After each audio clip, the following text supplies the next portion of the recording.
In a quiet neighborhood of Maplewood, 18-year-old Eve felt her life was as predictable as the ticking clock in her suburban home. Her father, Daniel, had always been a man of few words, a steady, silent presence in her life. Her mother, Sarah, was warm but often too busy, caught up in work and responsibilities, leaving Eve with a sense of distance she couldn't quite define. One summer evening, while Sarah napped on the couch, Eve found herself alone with Daniel. She glanced at him, feeling the weight of unspoken thoughts lingering in the air. "Dad?" Eve began hesitantly. "Do you ever think about what it really means to know someone?" Daniel looked up, a flicker of surprise in his eyes. "I suppose I do. Why do you ask?"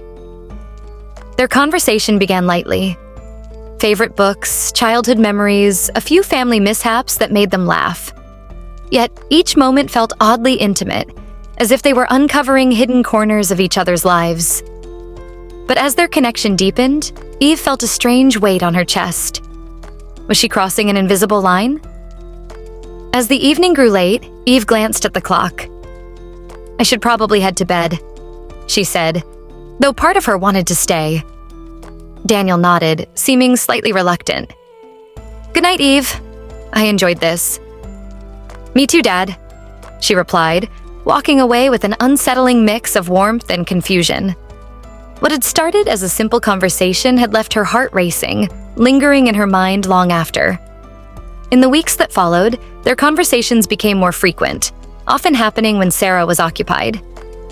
With each interaction, Eve found herself drawn further into a connection that both thrilled and unnerved her. One evening on the porch, she turned to Daniel, her mind filled with questions. "Do you think people can change?"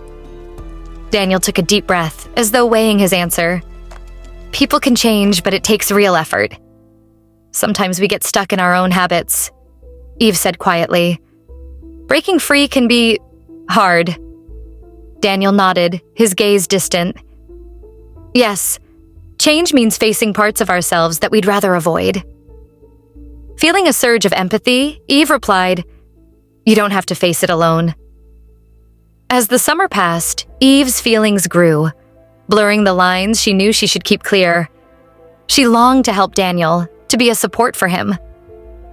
But with that closeness came confusion. Could this bond be something more? One rainy afternoon, alone in the house, Eve's heart quickened as she voiced a thought aloud. "Dad, do you ever feel trapped?"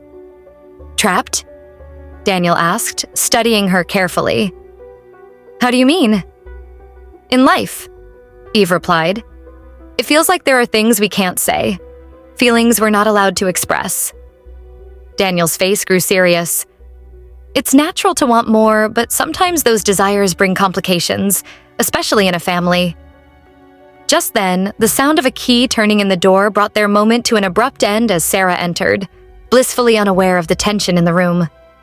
Eve felt a pang of disappointment, but their connection had only deepened. As autumn approached, Eve found herself wrestling with her emotions.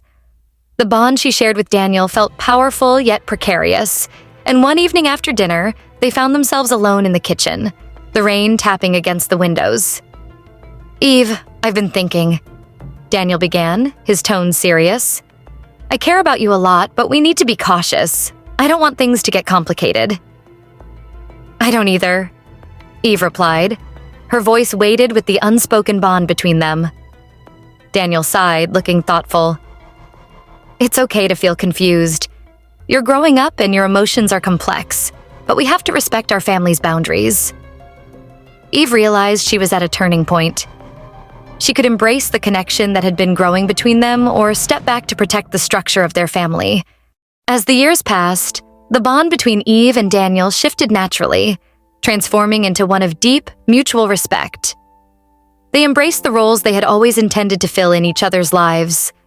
Father and daughter, confidants, friends, connected by a love that, while complex, ultimately remained wholesome and grounded.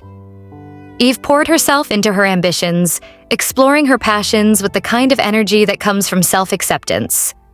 She thrived in her independence, growing into a young woman with a clear sense of who she was and who she wanted to be. Daniel, meanwhile, found new ways to strengthen his marriage with Sarah, focusing on shared activities and open communication that brought them closer than they had been in years. One summer, when Eve returned from college, she noticed how much her relationship with Daniel had matured. They spent an afternoon sitting on the porch, reminiscing about the past and looking forward to the future. They spoke about her dreams, his life lessons, and the winding journey their family had taken together. "I'm proud of you, Eve," Daniel said, his voice soft with sincerity. "You've grown into an incredible person." "Thanks, Dad," she replied, smiling. "I've had a lot of good support along the way." In that moment, any lingering uncertainties dissolved. They both knew that the bond they shared was unbreakable, built on understanding, wisdom, and love that respected every boundary.